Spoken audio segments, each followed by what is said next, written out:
Welcome back. And now that we got our Windows 10 machine set up, we want to perform a vulnerability scan real quick to see whether it is vulnerable, and then I will show you a tool that we can use to crash the target system. So first of all, open up both of your Cal Linux and Windows 10 machines. Right here I ran the ipconfig command to check out the IP address of the Windows 10 machine, and what I'm going to do is I'm going to scan it real quick just to see what ports it has open and whether our setup was correct from the previous video. Okay, great. We got the port 445 open. That is all we need. Now, I have also performed a Nessus vulnerability scan this morning on Windows 10 machine, and for some reason it didn't manage to find this SMB Ghost vulnerability. Now, that could be some type of a bug, maybe, perhaps, since if I type locate and then the vulnerability name, which is CVE-2020-0796, and this is just the name for this particular vulnerability, and I type enter, here it will find the path to the Nessus with the module for that vulnerability. So it seems that it has a plugin for that vulnerability and it should be able to discover it. But once again, for me personally, it didn't manage to find it. You can try it out. You know right now how to use Nessus, so just open it up, open your Windows 10 machine, and run a scan in Nessus on your Windows 10 machine and see if you can come up with this vulnerability from there. But what we want to do right now is we want to copy this name and we want to go to the Firefox. Since, remember, this is something that we do not have in Metasploit framework, we must find the exploit ourselves. Once the Firefox opens up, paste the vulnerability name right here, and I will just type it real quick, so 2020-0796. And we can add GitHub. Let us check out whether there are some available tools on GitHub repository. So we got a few responses right here. And what we want to go with first is the vulnerability scanner. And what I mean by vulnerability scanner is we want a tool that will tell us whether the target machine is vulnerable to this attack without crashing or exploiting it. So I will go to this link right here, and it seems that this is the tool that we need. It says the vulnerability name, scanner.py, identifying and mitigating the CVE 2020-0796 flaw in the fly. So let's check it out. Let's copy the name of this vulnerability.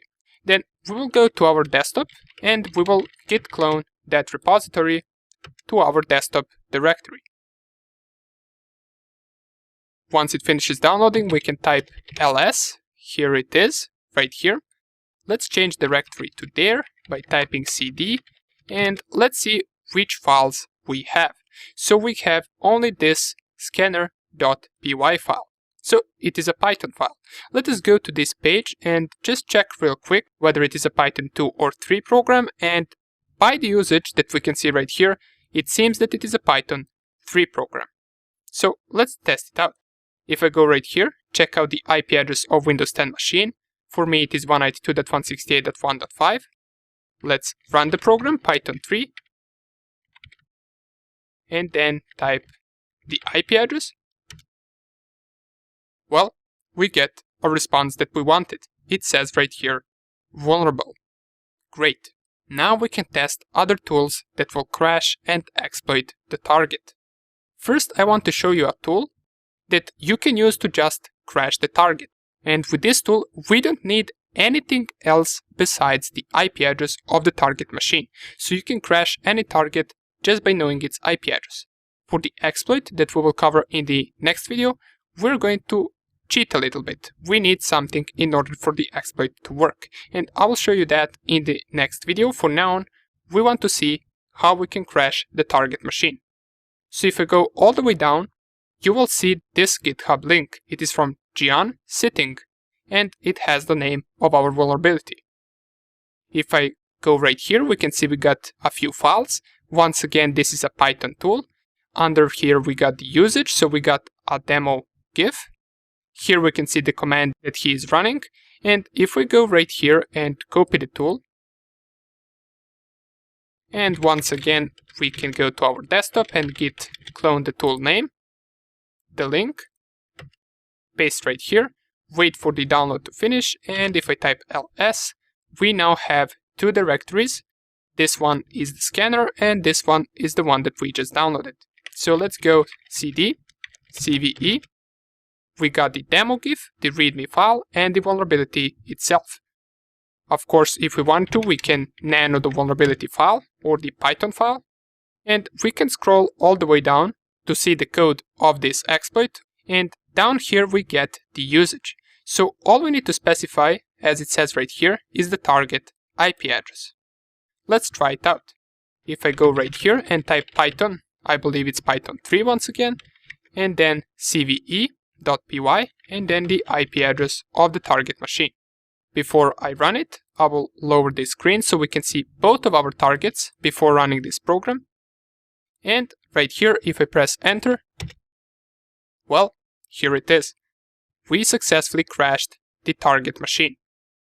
It got the blue screen of death, as we can see right here, and it is now restarting. And this is also a critical vulnerability. Once again, I need to mention that you should never be able to crash the target machine just by knowing its IP address. This is something that we would also 100% write down inside of our penetration testing report.